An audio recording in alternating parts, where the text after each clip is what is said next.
All right, let's dive right into this explainer. Today, we're tackling something you've probably seen blowing up online, that dangerous, viral 1,500-pound universal credit loophole. We're going to bust that myth wide open, and then we're breaking down the massive universal credit shakeup coming our way in 2026. Look, we all know people are feeling the intense squeeze of this cost of living crisis. And hey, when money's tight, who isn't tempted by a quick fix? But as we're about to see, following bad advice from social media can lead to some seriously disastrous consequences. Here's our roadmap for today. 1. The 1,500-pound loophole scam. 2. Legitimate universal credit advances. 3. The 2026 UC shakeup. 4. Universal credit backdating rules. And 5. Genuine alternative financial support. Section 1. The 1,500-pound loophole scam. So is this viral 1,500-pound universal credit loophole actually real? Honestly, this is the most critical question we can answer for you today. We've all seen the articles and social media posts hyping this up. Places like The Londoner have even reported on how wild this rumor has gotten. Because folks are desperate for cash to cover just the basics, these viral posts spread like wildfire. Thousands of shares, right? But we absolutely have to separate internet fiction from legal reality. Let's be crystal clear about what this so-called loophole actually is. Legally speaking, it's benefit fraud, plain and simple. It usually involves claimants, or sometimes these shady third parties, completely misrepresenting personal circumstances just to trigger a massive advance payment. Guys, falling for this is not some clever life hack. It's going to result in mandatory repayments, heavy administrative penalties, and honestly, you could even be looking at criminal prosecution from the DWP. It is just not worth it. The contrast here is pretty terrifying, to be honest. On one hand, you've got this flashy social media promise, free grants, fast cash, no strings attached. But then you hit the brick wall of the DWP reality. In the real world, these online offers are often just high-interest identity theft traps. And even if the money does somehow come from the government, it's processed as a loan based on lies. That means your future benefits are immediately hit with massive deductions to pay it back. You're literally going to end up way worse off than when you started. Section 2. Legitimate universal credit advances.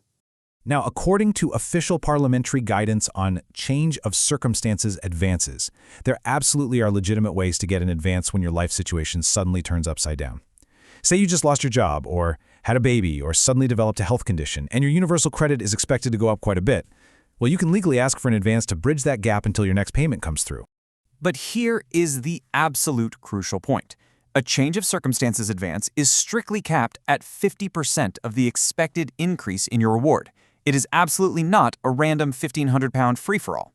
Plus, you generally only have about 6 months to repay this specific type of advance. They do sometimes offer a 1-month deferral if you're in extreme hardship, but at the end of the day, this is a highly regulated, short-term, interest-free loan.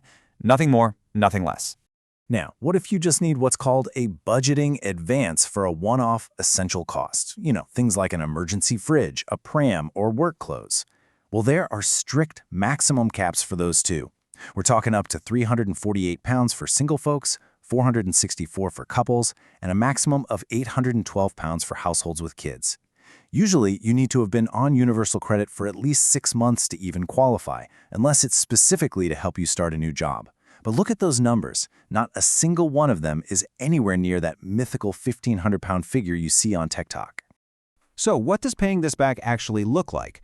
Well, thanks to the newly introduced 15% fair repayment rate, it's a bit easier than it used to be. The DWP recently dropped the maximum deduction cap from 25% down to 15% of your standard allowance. This is great news because it means you have up to 24 months to pay in advance back. It keeps those monthly deductions much lower and way more manageable for your everyday budget. Section 3. The 2026 UC shakeup. Okay, let's talk about the massive shakeup coming. First up, the winners. For folks without health conditions who are claiming the standard allowance, you are looking at a permanent, above-inflation bump. By 2029, a single person aged 25 or over is going to see an extra £725 a year compared to 2025 rates. Based on the reports, this actually reverses over 40 years of cuts and freezes to the basic rate of out-of-work support. That's a huge shift. But it's not all good news. In stark contrast, let's look at the other side of this. New claimants who qualify for the health element after April 2026 are going to see their payments drastically slashed. They're going to get just £50 a week, down from the previous 97. We are talking about a massive loss of roughly £2,440 a year for new claimants who are sick or disabled. Now, the DWP argues this is to fix perverse incentives, but charities are raising massive red flags, warning this is just going to severely deepen hardship.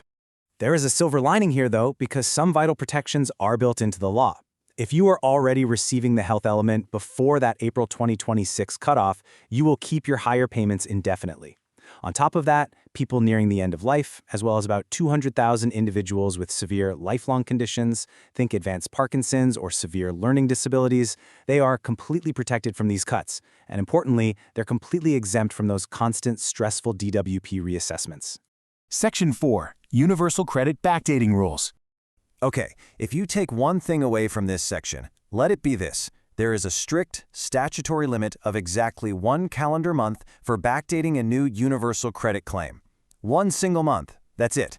There are virtually no exceptions beyond this 30-day window.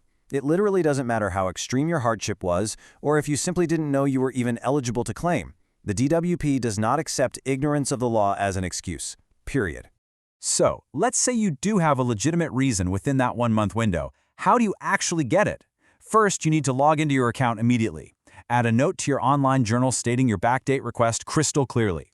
Detail the exact specific reason for your delay. And this is the big one, attach robust supporting evidence. Do not sit on this. You need to make this request the exact second you submit your initial application.